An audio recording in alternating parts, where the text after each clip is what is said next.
స్వచ్ఛత అంటే నందిని. నందిని పాలు మరియు పెరుగు. నమస్తే రమగారు. నమస్తే జయ. రమగారు, లలిత సహస్రనామాలు ప్రతి ఒక్కరూ చదువుకుంటూ ఉంటారు. గుంపుగా ఒక 10 మంది కూడి చదువుతారు. ఆలయాల్లో వింటూ ఉంటాము. తర్వాత కొన్ని క్లాసెస్ కూడా ఉన్నాయండి. ఎలా చదువుకోవాలి, ఎక్కడ ఒత్తు పెట్టాలి, ఎక్కడ పెట్టకూడదు, చదివే విధానం నేర్పించడం. అది ఆధ్యాత్మికంగా కావచ్చు, నేర్చుకోవాలన్న తపంతో నేర్చుకునే వాళ్ళని కూడా చూస్తూ ఉంటాం. ఎంత నేర్చుకున్నా కూడా కొన్ని సందర్భాల్లో కొన్ని తప్పులు అనేవి కనిపిస్తూ ఉంటాయి. మీకు కూడా క్లాసెస్ ఉన్నట్లున్నాయి కదా రమ్మగారు? ఉన్నాయి. కరెక్ట్ చేస్తారా, లేకపోతే ఏం చేస్తారు మీరు మీ క్లాస్లో? కరెక్ట్ చేస్తాము, సరిగా చెప్తాము. మీరు చదివి వాళ్ళకి వినిపిస్తారా? ఒక శ్లోకం చదివి శ్లోకం యథాతథంగా వాళ్ళతో 2 సార్లు చెప్పించి ఎక్కడెక్కడ తప్పులమ్మా అక్కడ థా రాకూడదు, ధారావలి, ధారాకూడదు, ఫార ఇలా చెప్పాలి. విసర్గ పక్కన పా ఉంటే ఇలా పలకాలి, కా ఉంటే ఇలా పలకాలి, అలా అనకూడదు. ఇది మొత్తాన్ని కలిపి పలకాలి, విరవకూడదు. ఇది మొత్తం ఒకే నామం. ఇలాంటి క్లారిటీ. ఓకే, దాని భావం కూడా మాట్లాడుకుంటారండి? భావాలు సాధారణంగా అంటే పెద్ద క్లాస్గా కాదు కానీ ఇంచుమించుగా కొంత మటుకు చాలా అంతరార్థం ఉందనుకో, దాని బ్రీఫ్గా ఒక వాక్యంలో కొంచెం సులువుగా సౌందర్య వర్ణన అది అనుకో, అమ్మవారిని వర్ణిస్తారు. ఆమె ఇలా ఉంది, ఇలా ఉంది, నామాలు ఉంటాయి కదా కొన్ని, వాటిని బట్టి అమ్మవారిని వర్ణించే నామాలు వాటిలలో అవి అర్థం చెప్పేస్తాం. అలా వెళ్తుంది పాఠం. ఓకే, ప్రతిరోజు ఉంటుందా రమ్మగారు మీరు? వారానికి 2 పాఠాలు చేయం. ఎంతమంది ఉంటారు? ఉన్నారు చాలా మంది. కానీ ఎంత అన్యాయం రమ్మగారు ఇది. మిమ్మల్ని ఎన్ని రోజుల నుంచి అడుగుతున్నాను నేను. మాకు లలిత, అందుకని ఇంత డీటెయిల్గా అడుగుతున్నాను అసలు మీరు ఏం చేస్తున్నారని. లలిత 1, విష్ణు సహస్రనామాలు. అసలు విష్ణు సహస్రనామాలు అయితే నేను అడిగి 2 సార్లు ఎవరైనా అడుగుతారా మిమ్మల్ని? లలిత కూడా రమ్మగారు. ఈసారి మాత్రం నేను ఊరుకునేది లేదు, కెమెరా ముందు అడుగుతున్నాను. డెఫినెట్గా మాకు లలిత మీరు చెప్పాలి. ఒక శ్లోకం చెప్పి దానికి అర్థం దానికి అర్థం కావాలి. అది అది అది కావాలి. చూద్దాం, చూసి మంచి రోజు చూసి స్టార్ట్ చేద్దాం. ఎలా అంటే జయ, లలితా సహస్రనామం కానీ విష్ణు సహస్రనామం కానీ ఇవి ఏ నామానికి ఆ నామం కదా. అవును. ఒక శ్లోకంలో అది మొత్తం కలిపి ఒక తాత్పర్యం ఉండదు. ఇప్పుడు నువ్వు రామాయణం అనుకో, రామాయణంలో ఒక శ్లోకానికి తాత్పర్యం ఉంటుంది, కథ నడుస్తుంది. కాబట్టి అవును, ఈ నామాలు ఉండే చోట స్తోత్రంలో సాధారణంగా నామాలు విడివిడిగా ఉన్న చోట్ల అయితే కనుక అట్లా అర్థం వెళ్ళదు. ప్రతి నామానికి ఒక అర్థం ఉంటుంది. ఒక శ్లోకంలో 6 నామాలు ఉన్నవి ఉంటాయి, 3 నామాలు ఉంటాయి, 2 నామాలు ఉన్నవి కూడా ఉంటాయి. అవును, వీటికి అంతరార్థము తాత్పర్యము చెప్పడం కష్టము. ఇప్పుడు ఇండివిజువల్ పాఠం ఇంటర్లింక్ ఉంటాయి. ఇంటర్లింక్ ఉండవంట. ఇంటర్లింక్ ఉంటే చెప్పడం సులువు. రామాయణం, భారతం, భాగవతం శ్లోకం చదివి తాత్పర్యము ప్రతిపదార్థం చెప్పుకోవచ్చు.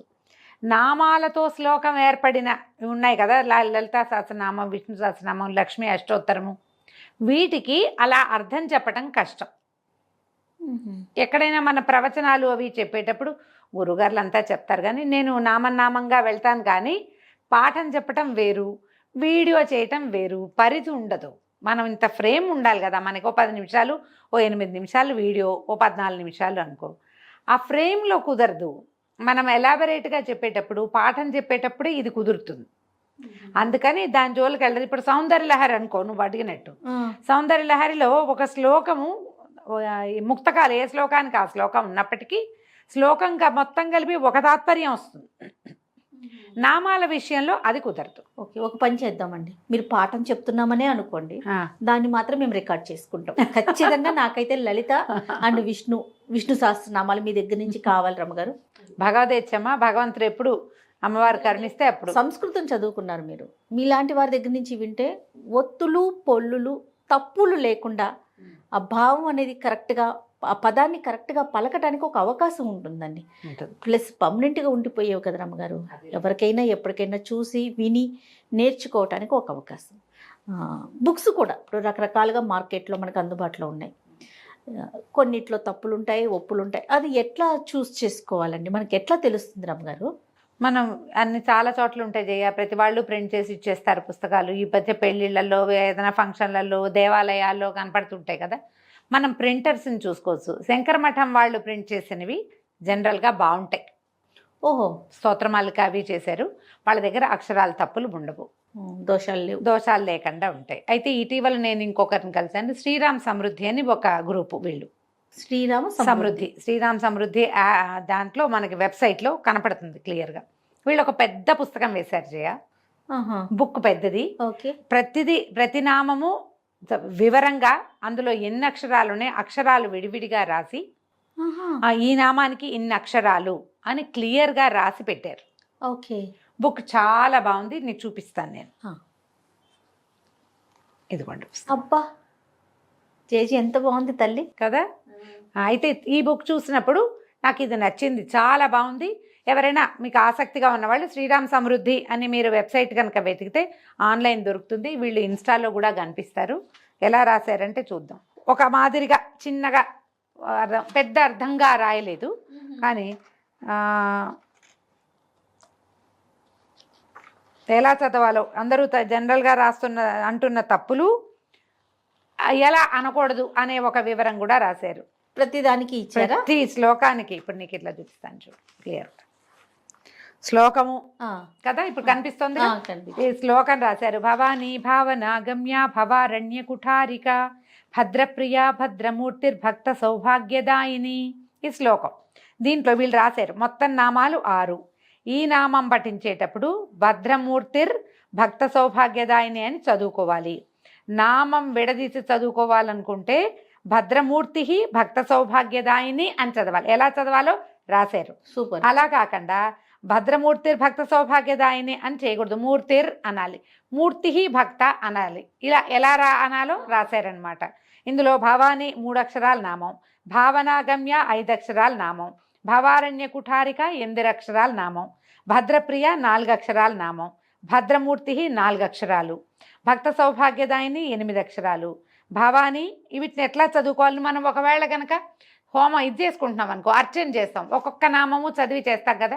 సహస్రనామార్చన చేసేటప్పుడు ఒక్కో నామము చదువుతూ పువ్వులు వేస్తారు. అప్పుడు శ్రీ భవాన్యై నమః, శ్రీ భావనాగమ్యాయై నమః, శ్రీ భవారణ్య కుఠారికాయై నమః, శ్రీ భద్రప్రియాయై నమః, శ్రీ భద్రమూర్తి అయి నమః, తర్వాత శ్రీ భక్త సౌభాగ్యదాయిన్యై నమః. ఎలా నామాన్ని విడిగా చెప్పుకునేటప్పుడు నామానికి విడిగా అర్చన చేస్తే ఎలా చేయాలో కూడా రాశారు. ఇంత క్లారిటీ ఉంది కాబట్టి చాలా బాగుంది. ఈ పుస్తకం పేరు ఇది వివరం చెప్తే ఎవరైనా ఆసక్తి కలిగిన వాళ్ళు తీసుకుంటారని ఇది చెప్పదలుచుకున్నాను నేను. చాలా బాగుంది. ఇది బాగుంది, నాకు ఇది బాగా నచ్చింది. మొత్తం చివరి దాకా కూడా అన్నీ ఇలాగే ప్రతి శ్లోకానికి రాశారు. ప్రతి శ్లోకం ప్రతి నామము విడదీసి రాశారు. ఇది ఒక పాయింట్. వీళ్ళది ఇంకొక 2వ ప్రయత్నం ఒకటి ఉంది. ఇది 2వ బుక్. ఇదేమో మనం చదువుకునే ప్రాక్టీస్, ఇది రాత ప్రాక్టీస్. ఇది చూడు. అబ్బా బాగుంది రమ్మగారు. బాగుంది కదా, ఇంట్రెస్టింగ్ గా.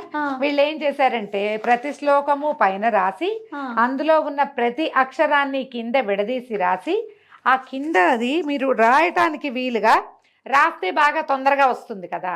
రాస్తూ నేర్చుకోదలుచుకున్న వాళ్ళకి ఉపయోగపడేటట్టుగా ఈ పుస్తకం రాశారు. రాత పుస్తకమే ఇది. దీని పేరే అది. ఏం రాశారు? సహస్రనామ లలితా సహస్రనామ లేఖన పుస్తకం శ్రీరామ్ సమృద్ధి. ఇది వీళ్ళ పేరు. మీరు ఇది ఆన్లైన్లో ఈ పేరు కొడితే వచ్చేస్తుంది. ఈ 2 పుస్తకాలు బాగున్నాయి. మీకు రాతొద్దనుకుంటే చదువుకోవడానికి కొనుక్కోవచ్చు చక్కగా. ఎవరికైనా గిఫ్ట్ ఇవ్వడానికి బాగా పనికొస్తుంది. అవును రమ్మగారు. గిఫ్ట్లు వద్దు, మీకే కావాలి. పుస్తకం ఒకటి స్పష్టంగా అయిన అక్షరాలతోటి క్లియర్గా ఉంటుంది కాబట్టి చదువుకోవచ్చు. అమ్మ ఇది దొరికితే చదివేసుకుందామని అనిపిస్తుంది. మీకు ఆల్రెడీ బాగా వచ్చి ఉండి ఎక్కడెక్కడో చిన్న చిన్న మిస్టేక్స్ చేస్తున్నామని చిన్నప్పటి నుంచి చదివేవాళ్ళు నాలాంటి వాళ్ళు కూడా దీన్ని ఫాలో అవ్వచ్చు. ఆ చిన్న మిస్టేక్స్ కూడా, ఆ చిన్న తప్పులు వాచాదోషాలు కూడా పడకుండా ఉండడానికి ఈ పుస్తకాన్ని వాడుకోవచ్చు. కొత్తగా చదువుకునే వాళ్ళు ఎవరైనా నాలంటే ఒక టీచర్ నేనే కాదు, ఎవరు దొరికినా కూడా వారి దగ్గర చదువుకునేటప్పుడు దీన్ని ఫాలో అయితే మీకు ఆ చిన్న చిన్నవి లేకుండా ఉంటాయి. అండ్ మోర్ ఓవర్ ఇంకొకటి చెప్తా జయ, మీకు ఆన్లైన్ నేర్పిస్తున్నారు చాలామంది. ఇందులో తమిళియన్స్, మలయాళీసు, కన్నడిగులు చెప్పే పాఠాన్ని కనుక తీసుకుంటే, నీకు వివరం చెప్తున్నాను నేను, వారిని విమర్శించడం నా ఉద్దేశం కాదు. మనం తెలుగులో పలికిన లాంటి క్లారిటీ వాళ్ళకి ఉండదు, ఆ ఉచ్చారణ వాళ్ళకి ఉండదు, వాళ్ళకి ఒత్తులు తక్కువ ఉంటాయి. కొంచెం కొంచెం మలయాళీస్ పర్వాలా బాగుంటుంది వాళ్ళది, కానీ ఒత్తుల్లో చిన్న చిన్న డిఫరెన్సెస్ వస్తాయి. అదొకటి చూసుకోండి.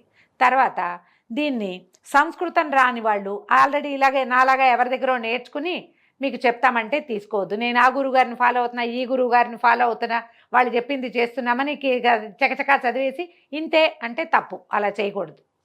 నేను ఒక వీడియో చూశాను జయ, రక్తోత్పలం బిభ్రతి. అమ్మవారు రక్తోత్పలాన్ని పట్టుకుంటుంది. రక్తోత్పలం అంటే ఎర్రని కలువ పువ్వు. నీలోత్పలం ఉంది కదా, అవును. అలాగే రక్తోత్పలం, రక్త తల్పం అని చదువుతున్నారు వాళ్ళు. బాబా రక్త తల్పం తల్పం అంటే ఏంటి? ఎర్రని పక్క. తల్పం అంటే రక్తం అంటే ఎరుపనే కాదు, నెత్తురు అని కూడా అర్థం.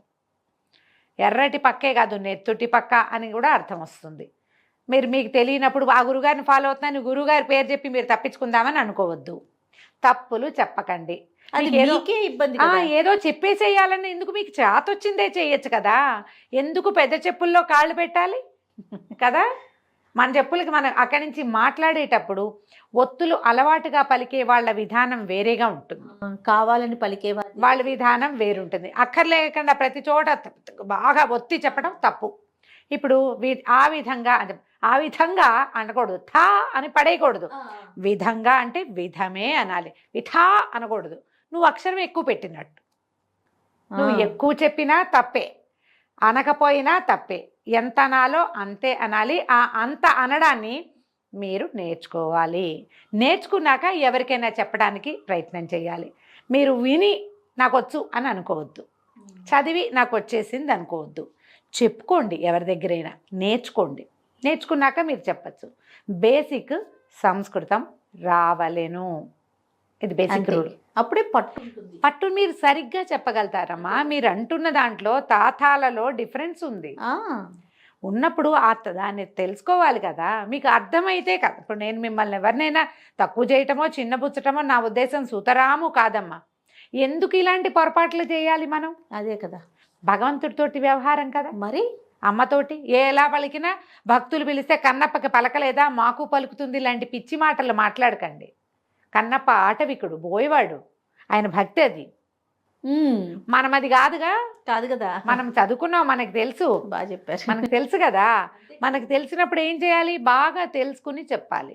ఏదైనా పుస్తకాలు తీసుకునేటప్పుడు కూడా ఎవరైనా మీ గురుగారి దగ్గర పాఠం చెప్పుకునేటప్పుడు కరెక్షన్స్ చేసుకోండి. ఎవరో మాస్టర్ చెప్తారు, నేర్చుకుంటూ ఉంటారు.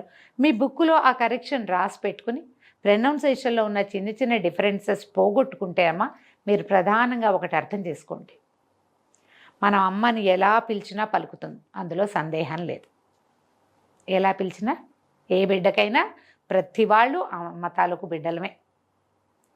మనం లలితా సహస్రనామం లాంటి పెద్ద వ్యవహారం తీసుకుంటున్నప్పుడు అందులో చెప్పినటువంటి అక్షరాల ఏ అక్షరాల కలయిక అయితే చెప్పబడిందో దాన్ని అలాగే సరిగ్గా గనక పలికితే ఆ అక్షరాల లోపల ఉన్నటువంటి వాగ్దేవతల యొక్క శక్తి రిలీజ్ అవుతుంది, పాజిటివ్ ఎనర్జీ బయటకు వస్తుంది.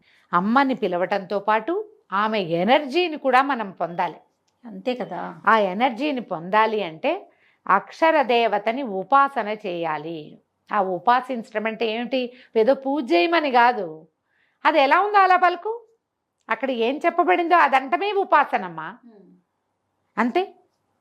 అది అలాగే అనాలంటే మీకు ఇంకొకరి సహాయం కావాలి. సరైన సహాయం తీసుకోండి. ఆన్లైన్లో పాఠం చెప్పేవాళ్ళు ఉంటారు, పాఠం వారితో చెప్పుకోండి. రికార్డెడ్ పాఠం కంటే కూడా నేనైతే డైరెక్ట్గా వారితోటి ఇంటరాక్ట్ అయ్యి చేసుకుంటే బాగుంటుందని నమ్ముతాను. ఎందుకంటే ఇప్పుడు నేను చెప్పాను, నువ్వు నా ఎదురుగుండా కూర్చున్నావు, జూమ్లోనే కూర్చున్నావు, నువ్వు వాట్సాప్ కాల్లో ఉన్నావు, జూమ్ కాల్లో ఉంటావు, ఇంకా ఉన్నాయి కదా బోల్డ్ అని ఆన్లైన్ పాఠాలకి అవకాశం. నువ్వు పలికింది నాకు వినపడితే అమ్మా అట్లా కాదు ఇట్లా అని నేను చెప్తా కదా. నేను ఒకటి చెప్పి నువ్వు ఇంకొకటి నేర్చుకుని ఎందుకు అది పోని ఇందులో ఈ చెప్పే వాళ్ళందరికీ బాగా వచ్చా అంటే ఏమో అది కూడా డౌటే. పాఠం చెప్పే వాళ్ళది ఏంటి, వాళ్ళ స్టేటస్ ఏంటి, వాళ్ళు ఏం తెలుసుకుని చెప్తున్నారో కూడా కనుక్కోండి. అయితే రమ్మగారు, ఇప్పుడు కొత్తగా నేర్చుకోవాలనుకుంటున్నాము, మీరు ఒక పుస్తకాన్ని సజెస్ట్ చేశారు, లేదా కొంతమంది గురువుల పేర్లు గురువుల ద్వారా నేర్చుకోమంటున్నారు. రెండు ఫాలో అవ్వాలా? కొత్తగా నేర్చుకునేవారు ఒకటి చాలంటారా? మీకు తెలుగు సంస్కృతం మీద కొంచెం అవగాహన ఉంటే, చిన్నప్పుడంతా బాగా వింటూనే ఉన్నాం, నేనే బాగా నేర్చుకోలేదు, మా ఇంట్లో ఉండేది అనుకున్న వాళ్ళు పుస్తకం ఫాలో అవ్వచ్చు. 90% బాగానే వస్తుంది. ఆ 10% కరెక్షన్స్ మెల్లిగా చేసుకోవచ్చు. అలా లేదు నాకేం పెద్దగా రాదు, ఎవరైనా చెప్పాలి అంటే కనుక ఈ పుస్తకం ఫాలో అయినా నేను చేయలేనేమో అని డౌట్ ఉంటే మీరు ఎవరినైనా టీచర్ని తీసుకోండి. ఇప్పుడు బోలెడన్న అవకాశాలు ఉన్నాయమ్మా. జస్ట్ అది మీరు తీసుకుంటున్న అవకాశం ఏమిటో దాని మీద కొంచెం ఆలోచించి తీసుకోండి, అంతే. ఈ శ్రీరామ్ సమృద్ధి పుస్తకం అయితే మాత్రం ఎక్సలెంట్గా ఉంది. నాకు అది రాయటం అక్కర్లా, ఊరికే ఆ పుస్తకం చూస్తే రాయి బుద్ధి అవుతుంది అదే సరదాగా. అదే అదే అందుకని రేపటి నుంచి మొదలుపెట్టి నేను కూడా పౌర్ణమి నాడు మొదలుపెట్టి రాద్దాము. ఓ అందుకని తీసుకున్నారా? అంటే తను పంపించారు వాళ్ళు, అవునులే. వాళ్ళు పంపారు చూడండి అని. బాగుంది. అంతేగా. అంతేగాని ఏదో ఒక పబ్లిషర్స్ ని మనము ప్రమోట్ చేయటం కాదండి ఈ వీడియో ద్వారా. సుతరాము కాదు, అస్సలు అలాంటిది కాదు. ఇది బాగుంది. నన్ను అడుగుతూనే ఉంటారు ఏం ఏం చదువు, ఏ పుస్తకం మీరు ఏది ఫాలో అవుతున్నారని. నిన్న కూడా 3-4 ప్రశ్నలు ఉన్నాయి ఇన్స్టాలో, మీరు ఏది ఫాలో అవుతారో చెప్పండి అని. ముఖతహా చెప్తే అందరికీ ఉపయోగపడుతుందమ్మా, వారిని ప్రమోట్ చేసే ఉద్దేశం కాదు, మీకు ఉపయోగపడితే ఉద్దేశంతో చెప్తున్నాను. తప్పకుండా రమ్మ గారు. నమస్తే. నమస్తే జయ.